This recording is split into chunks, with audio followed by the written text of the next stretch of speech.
Hello and welcome. I'm Damon Bruce here with you as we get ready for a little NBA action on 2K Sports. Wednesday in the NBA. It's the Brooklyn Nets going up against the Milwaukee Bucks. And now we send you to Milwaukee for the opening tip. Kevin Harlan standing by.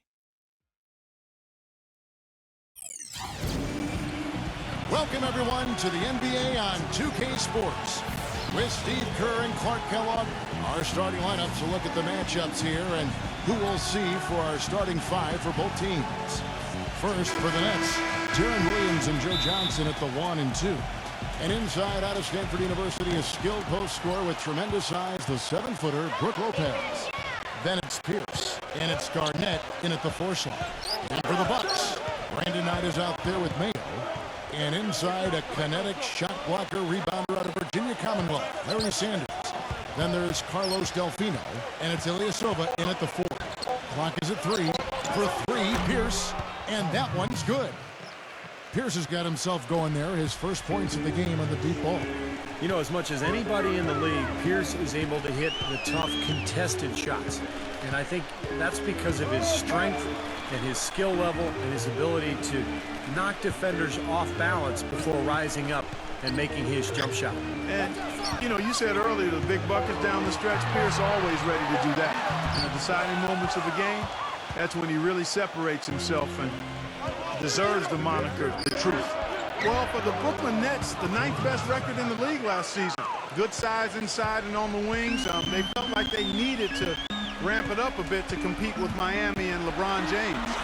Mayo, that's good. Well, the only tough part of that basket for him was getting into such good position. The rest of it seemed easy. Knight against Williams. Left side Williams. Lopez. Sanders with the steal. Just over a minute and a half played here in this one. Delfino dishes to Mayo. Shot clock at 6.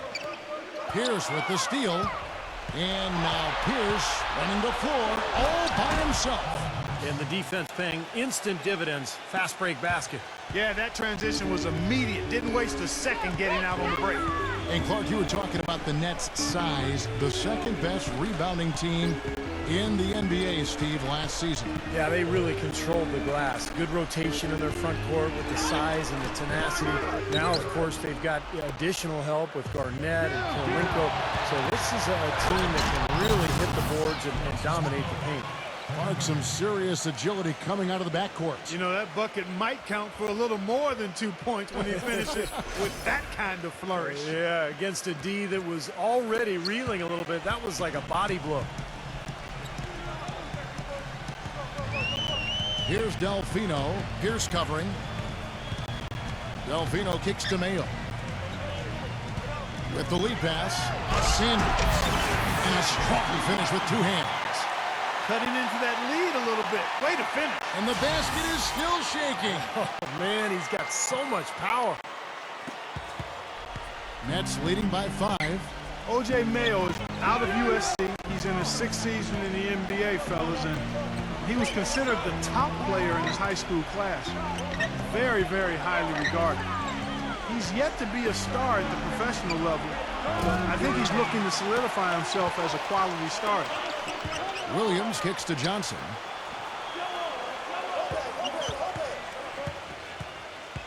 Outside, Pierce. There's a whistle, and it's going to go on Carlos Delfino. That is his first foul of the game. Andre Blatch, he's checked in for Brook Lopez. Garnett gets a screen from Blatch. Pierce, the pass to Johnson. Clock at 6. The Nets need to get a shot off here. Sanders with the steal. Here's Delfino, guarded by Garnett. Delfino dishes to Knight. It's hauled in by Williams. And for O.J. Mayo, 6'4" player. Some people saw him as a guy who could play point guard, shooting guard. He's just a player, though. I think he can do a lot of things on the floor. Well, he's a decent ball handler, but he's a shooting guard. I mean, he can be a little bit of a combo guy, but for the most part, he's out there to score, and most of those points coming off jump shots. That's terrific defense right there to prevent from converting in close. And there's the pass to Ilyasova. Dishes it to Sanders. Delfino defended by Blatch. And Sanders kicks to Delfino. 6 to shoot. Goes back up. It's collected by Blatch. We'll go to Doris Burke, who spoke with head coach Larry Drew. He talked about how they match up with a player like Paul Pierce, saying, you know, he's one of those guys who really does it all at a high level. Defend, score, you name it. I think defensively, we may look to double some and force other players to make shots. He's one of the greats. You enjoy the challenge of playing against him and just hope you can have enough to win. Guys, we'll see who carries the day. And as always, Doris, thank you. Guys, Reggie Evans is a ferocious rebounder. He is actually the picture next to the definition of glass eater at both ends of the floor. I mean, last season, he led the league by a long margin in rebounds per minute. Well, Clark, a clear lane to the basket and the emphatic jam. And that is outstanding attacking basketball. Well, he had no choice but to take that one to the bucket. Ridnour gets a screen from Pachulia. Ridnour passes to Pachulia. Neal, there's the screen. Kicks to Ridnour.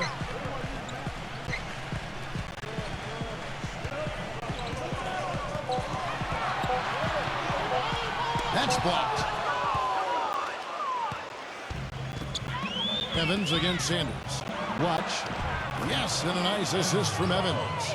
And it's interesting with Reggie Evans, as physically as he plays, Steve, he's not afraid to embellish some contact the other way. And most players like Evans, who maybe aren't the most physically gifted players offensively, they find ways to have an effect, whether it's crashing the boards, which he does, or, you know, being a little tricky, trying to draw fouls and deceive the officials a little bit. Just going to be honest here. Well, no, you're good. That's an interesting point.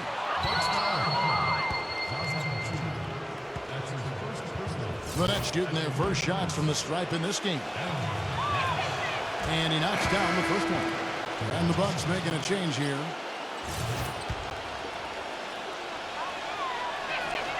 Good on both. There's 18 seconds left in the first quarter. Ridnour gets a screen from Pachulia. Off the pick. And he lays it up and in. Ridnour's got his first points of the game. The screenplay worked ideally there, and I'm not talking about the screenplay you see in a movie theater. Gave him more than enough room to get that shot off. And so the first quarter is in the books. Nets lead by 9. And we'll get it going.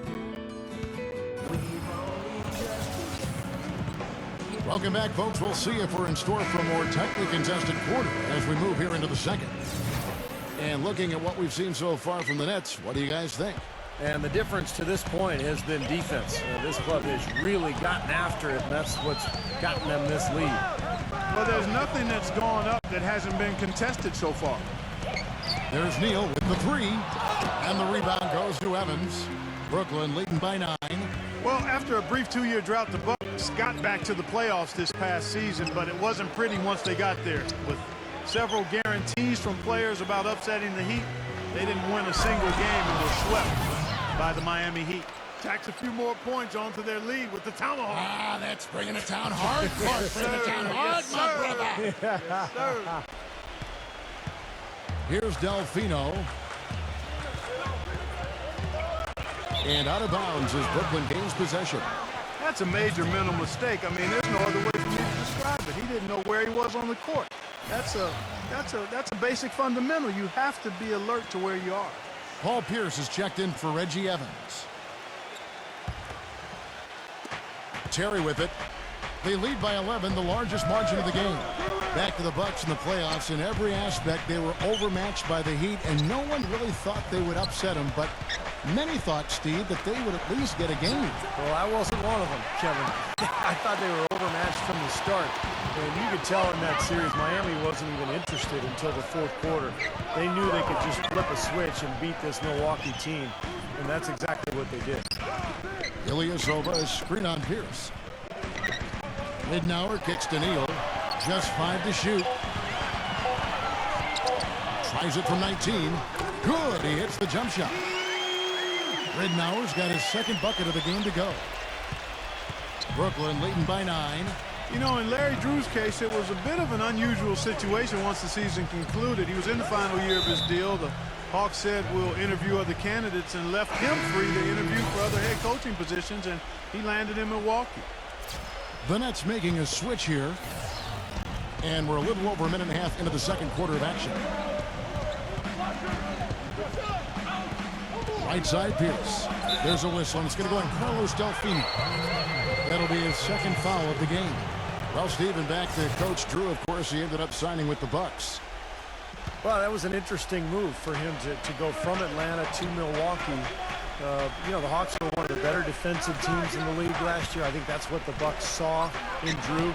And that's the idea for him to really help this team get the most out of its players, particularly defensively. And let's catch up with our sideline reporter, Doris Burke. Doris, over to you. Well, guys, for Jason Kidd, who has taken over as head coach of the Nets with no coaching experience, certainly there's some apprehension about how he'll do. But one thing we are certain of, he knows how to lead. On Team USA, the coaching staff raved about Kidd's leadership in winning the gold in 2008. And former Knicks teammate Raymond Felton summed it up this way, saying, quote, "He's a great role model, a father figure who understands the game, understands life. I think he'll be a great coach. The guys will listen to him." Kevin? I like his chances. Thanks. That's foul number 2 on him. It might not warrant sitting him entirely, but you know, another one before halftime, they could be in some trouble. Ilyasova dishes to Mayo. And it's good. Shot through contact, hits the shot. He'll go to the free throw line. How did he get that to go? Even after the whistle, I like the awareness, the alertness, and the presence of mind to finish the play. You know, as great as 2012 was for the Nets, in many ways, they really came up short on their last game of that calendar year. In 2012, the New Year's Eve matchup against the Spurs, the Nets only scored 5 points in the third quarter of that contest. The defense just couldn't recover in time. Yeah, the D pretty much went brain neutral on that one, Clark. Wouldn't yes, you? Sir. I like that phrase. Yeah, I don't use that phrase very often, but to me, that's what happened. He shifted the brain into neutral. Yes, he did. That was embarrassing. And Milwaukee calls their first time out of the game. And Clark, you were talking about the Nets. They went from looking like a team that could compete for a title to a team that, while still talented, Steve, and a lock for the playoffs, was a little closer to the middle of the pack than they felt. Well, with the hot start they got out to, I think it was just a matter of time before they hit a cold stretch. And never fun to be held to just 5 points in a quarter. And that game had a lot of Nets fans wondering how the rest of the season would go. But, hey, they got it back together and still finished off pretty well. After digging themselves that hole in the first quarter, this club is starting to shoot the ball much better now. Yeah, you know, sometimes it takes a little while to work out the knots. I mean, they're starting to put it together. Nets leading by 4. Here in the second quarter, just under 3.5 minutes played. Anderson passes to Teletovic. No good on the triple. For Milwaukee, they've gotten 4 of the first 5 shots to fall in the second quarter. Outstanding shooting. Knight with it. Now guarded by Anderson. Stolen by Anderson. Up top, Blotch. Defended by Ilyasova. And Teletovic kicks to Kirilenko. He feeds it to Blotch. That's tipped. And stolen by Ilyasova. Bucks trail by 4. Knight dishes to Mayo. Passes it to Henson. Back to Mayo. He kicks to Henson. 6 on the shot clock. Brooklyn with the rebound. You know, a lot of the talk about Andrei Kirilenko has been his length at the small forward spot, but he does a bunch of stuff out there well. He's got excellent court vision. He's a terrific passer, runs the floor well. He's really improved since he came into the league. The Bucks shooting from the field, 44%, not bad. Here's Henson. Yes, and Knight with the assist that time. What a finish with that hoop. And the first timeout called of the game for Brooklyn. You mentioned the versatility of Kirilenko. Great length for a small forward. He can play either forward spot. He's a versatile guy. Yeah, his length helps him at both ends. Kevin, a good finisher inside, and we all know about the shot blocking and the steals. Love those 5 and 5 numbers of his career where he gets, 5 of everything. Points, rebounds, assists, steals, blocks, fouls, whatever you want. Anderson passes to Livingston. Kirilenko takes over the box, and they'll turn it over. Could not get off a shot. 24-second violation. There's a minute left in the second quarter. Knight dishes to Mayo.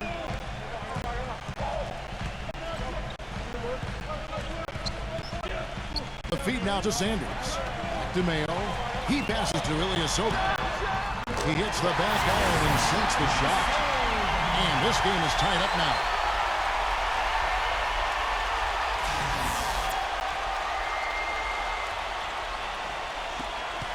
The Nets have gone 2 of 6 from the field in the second quarter so far. Kirilenko into the lane. What a throwdown there. Man, he got fancy with that one, didn't he? Yeah, maybe trying to give them the momentum boost they need to break this game open. And I like that. I mean, some coaches might want to see just a sure-handed lay-in, but I say put as much as you can on the finish and get your teammates going. 8-second difference between the shot clock and the game clock. Doubled by Livingston. Here's Mayo. And that one's good. Mayo's got 9 points. Took advantage of some shoddy defense there. They've got to at least get a finger on it. Here is Livingston. Anderson outside. Shoots the 3. And out of bounds as the Bucks gain possession.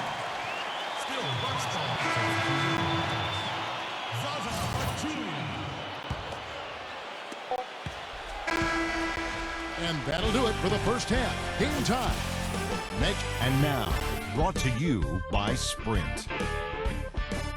Welcome, The Sprint Halftime Report, presented by Sprint. Here we go now, the start of the third quarter, welcoming you back in a closely contested first half so far. Really an incredible game from O.J. Mayo. Yeah, what a remarkable half, the way he attacked the rim and scored in the paint. Defenders, they were trying to slow him down any way possible, but he still got through. Easier said than done when he's the penetrator. His speed and agility make him extremely hard to defend. The Bucks actually made it back into the playoffs last season, but it wasn't because they were dominant at home. Only 21-20 at the Bradley Center. And those 21 wins were the fewest of any team that played in the playoffs. Good.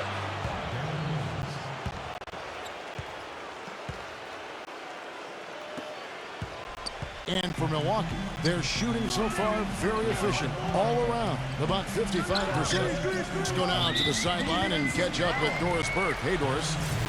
Well, guys, the huge trade that really overshadowed this year's draft, the blockbuster deal between the Boston Celtics and the Brooklyn Nets. The Celtics sending out the veteran trio of Jason Terry, Kevin Garnett, and Paul Pierce, and in return receiving 3 future first-round picks, the right to swap picks in 2017. For the Celtics, a tough but realistic decision to begin the rebuild process. For the Nets, an all-in attempt to win a title. Guys, it sent shockwaves throughout the league, and we'll just have to wait to see how it all shakes out. They've got probably the best team in franchise history. We'll see where they go next. Well, Clark, as you said, the Bucks didn't offer a lot as far as protecting their home court in the end. It Could come back to bite them as they lost 2 in a row on their home floor and got swept out of the playoffs, Steve, by Miami. Well, that was a pretty tough matchup for anybody, but for Milwaukee, a team that was below 500, that was near impossible. But look, it was a struggle for the Bucks. We expected that, but getting to the playoffs was an accomplishment. We'll see if they can build on that this year. And it's off from three-point range. Here's Johnson. Gets the bucket. Johnson's got his second bucket. Well, they certainly didn't have much of a problem getting the ball into the post that time. Well, that's important because this game, I think, is going to be decided by who controls the paint in crunch time. Knight passes to Ilyasova. Back to Knight. Now the dish to Ilyasova. Off the mark there with the three-point shot. You know, with so many injuries to his team during last season, Paul Pierce easily could have taken things lightly, but he just doesn't roll that way. I mean, as a matter of fact, he played through a pinched nerve in his neck just to stay on the court when his team needed him. He is truly one of the all-time great players in the league and one of the outstanding Celtics of all time, too, and that's saying a lot with all of the Hall of Famers that have worn the green and white. And back to Paul Pierce last season. With Rajon Rondo out with that horrible ACL, he really carried the Celtics. Yeah, especially offensively. I mean, we saw the drain on his efficiency, the lowest field goal percentage for him in 9 years, but you know, he still can shoot threes, still gets to the foul line. They relied on him an awful lot last season. Shot clock at 2. Outside, Delfino gets it to go. Delfino's got himself on the board with 3 there. Knight against Williams. And a foul on the shot. He'll go to the strike for 2.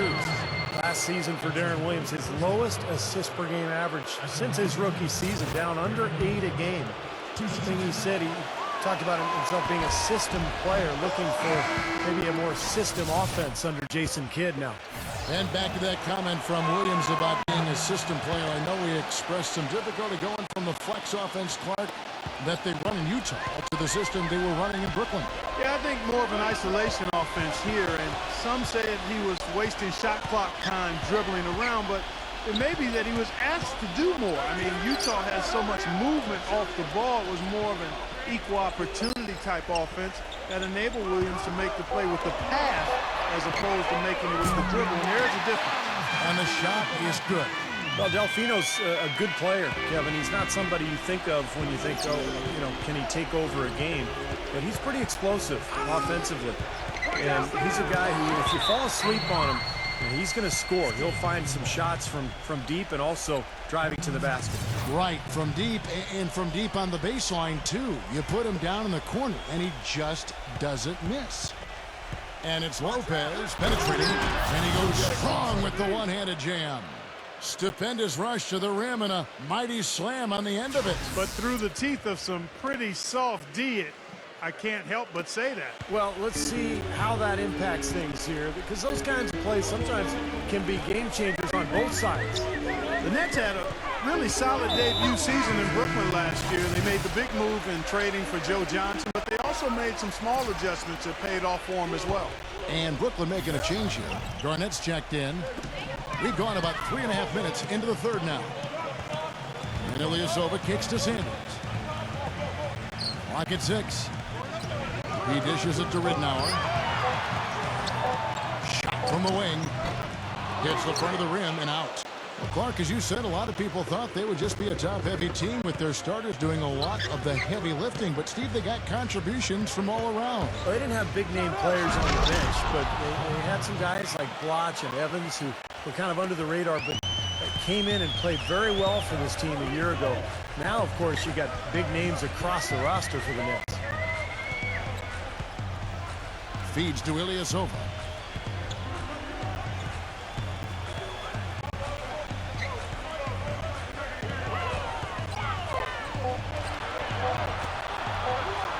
With the fadeaway. And again, the Bucks miss. This game has been very close in a lot of areas, but rebounding is one thing that they've been able to dominate. Yeah, they chase down that pumpkin often. Williams kicks to Pierce. We've got 1:13 left in the third quarter of the game. Pass to Evans. Tries again. Joe Johnson on the wing. No good with the triple. Milwaukee's gone into the three-point range 4 times since halftime and buried 2 of them. Shots good by Neal. Yeah, he didn't have to slow down at all, guys. Just perfectly timed pass there. Brooklyn's gone 0 of 2 from deep to start things here in the second half. Williams in the post. He's guarded by Ridnow. Williams dishes to Evans.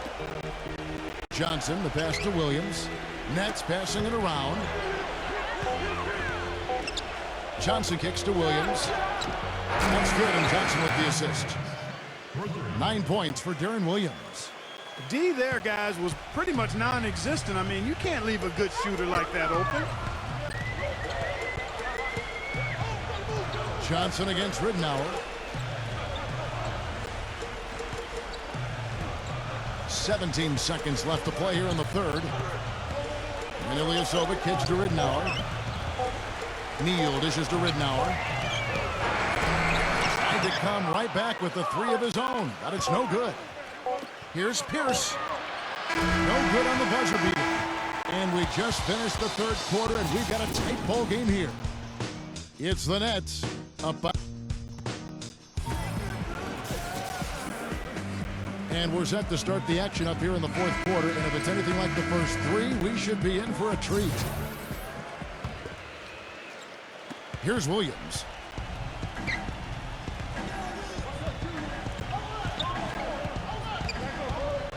Pass to Blotch. Kicks it out to Terry. Dishes to Williams. Joe Johnson on the wing. Out of bounds. Milwaukee takes possession. Paul Pierce is checked in for Brooklyn. Bucks trail by 3. Now here's Ridnour. And foul called as he misses. He'll go to the line and shoot 2. That one on Kirilenko. You know, it was a hot start last season for O.J. Mayo in Dallas, guys. A lot of people wondered if he'd finally turn the corner and become the star that people had expected when he was the 3rd overall pick back in 2008. But his hot shooting wore off a bit, and by the end of the season, Coach Carlisle was starting to question his effort. Williams kicks to Terry.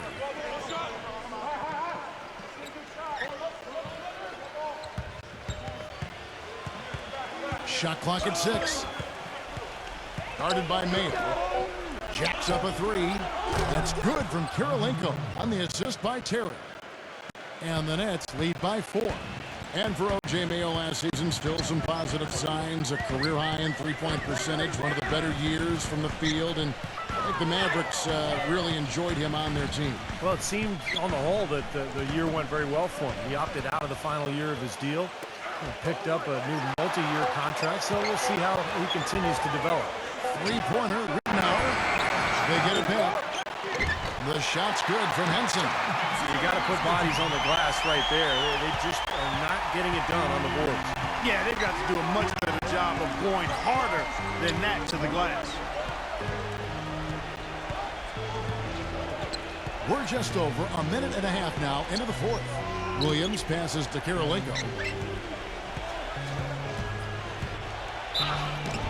And counts the basket. He was fouled, and he's going to the line for one more. They've got to bring the double team on him. Yeah, I would have expected to see that already, Clark. And a moment here to take a look at the scoring breakdown for the Nets. Well, they're getting into the paint with their penetration, and it's really been key for this club. You know, they're taking care of business in the paint, too. Those are valuable points they've been getting down low. Ridnour dishes to Mayo. Now the pass to Henson. Johnson's there. And Henson kicks it to Ridnour. Here's the 3. Milwaukee the rebound. Second shot opportunity. And he overshot that one, missing. And you know why he was open there. They didn't commit too much defense to him, and you can see why. He has trouble making that shot.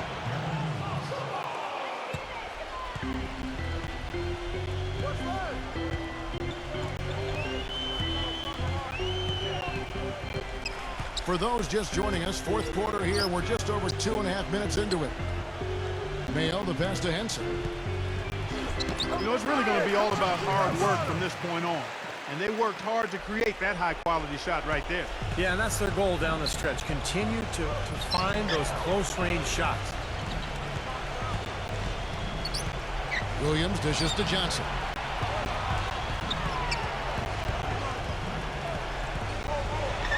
And stolen by Mayo. Now Delfino.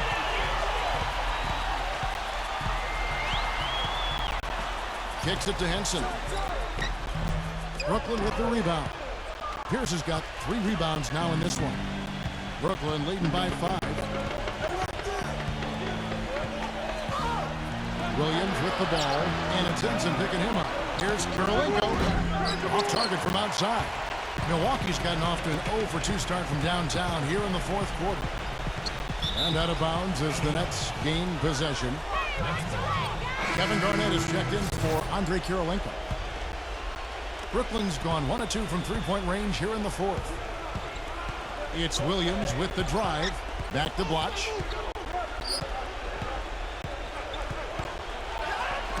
Lays it up, and despite of the excellent defense at that. Bucks trail by 7. Here's Delfino. He feeds it to Mayo. Passes it to Delfino. Nice ball movement by Milwaukee. They get the rebound. And Sanders kicks to Delfino. Here's Henson. Excellent D there from Garnett. The Nets have gone an outstanding 4 of 5 from the field in the fourth quarter so far. Here's Bloch. Knocks it loose. Here's Delfino. He's guarded by Williams. 9 for 3. Milwaukee, no good that time either. Nets leading by 7. And Bloch kicks to Johnson. And they will get the basket here, folks, as they rule goaltender. He thought he had that one clean, but the ref saw it differently. They'll count the basket. Can you hear the crowd kind of murmuring? I don't think they agreed with the officials on that one. Steve, I tell you what, they're really letting them have it. The Nets making a switch here. Lopez is checked in. Now a timeout called by Milwaukee. They trail by 9. We've got 1:18 left in the fourth quarter, and a new group in for the Nets. Reggie Evans, he's checked in for Garnett. Alan Anderson comes in for Paul Pierce. Sean Livingston, he's checked in for Joe Johnson. And Mirza Teletovic subbed in for Darren Williams. All right, let's go over to the sideline with Doris Burke. Guys, well, Larry Drew had some advice for his team over that last break. He rallied the troops saying nobody said it was going to be easy. They're not laying down. They're not going away. If we want this game, we have to take it from them. Kevin, plenty of fire in that speech. Mayo into the lane. 9 for 3. That's good. The defenders need to talk to each other. The communication lacking there on that three-pointer. 46 seconds left in the fourth. Here is Livingston. He kicks it to Teletovic. The feed to Livingston. He passes to Teletovic. Evans left side. There's the dish to Lopez. 6 to shoot. And this game is finally getting away from them. Yep, it has gotten away. There's not really anything they can do now. And it's out of bounds. The Bucks able to retain possession here. Boy, that pass was in the air a long time. Long enough for him to get a finger on it anyway and send it out of bounds. Big group substitution here for Milwaukee. Pachulia, he's checked in for Sanders. Antetokounmpo comes in for Carlos Delfino. Gary Neal's checked in for O.J. Mayo. And Luke Ridnour subbed in for Brandon Knight. Stolen by Anderson. Garnett against Ridnour. The leader. And Garnett misses. Antetokounmpo passes to Ridnour. And here's Ilyasova outside. And the call will be against Kevin Garnett. That's foul number 2 for him. Well, you like it when a guy goes hard to the boards, but you have to be smart. He went right over his back on that one. Not a good play. I think he was just over anxious that time. Three-pointer, Ridnour. No good there. And so it's Brooklyn with the win. They came, they saw, they conquered. Hey, Kevin, to me, any win is a good win. Thanks for tuning in to the NBA on 2K Sports. For Clark Kellogg, Steve Kerr, and Doris, this is Kevin Harlan. We'll see you next time. And now...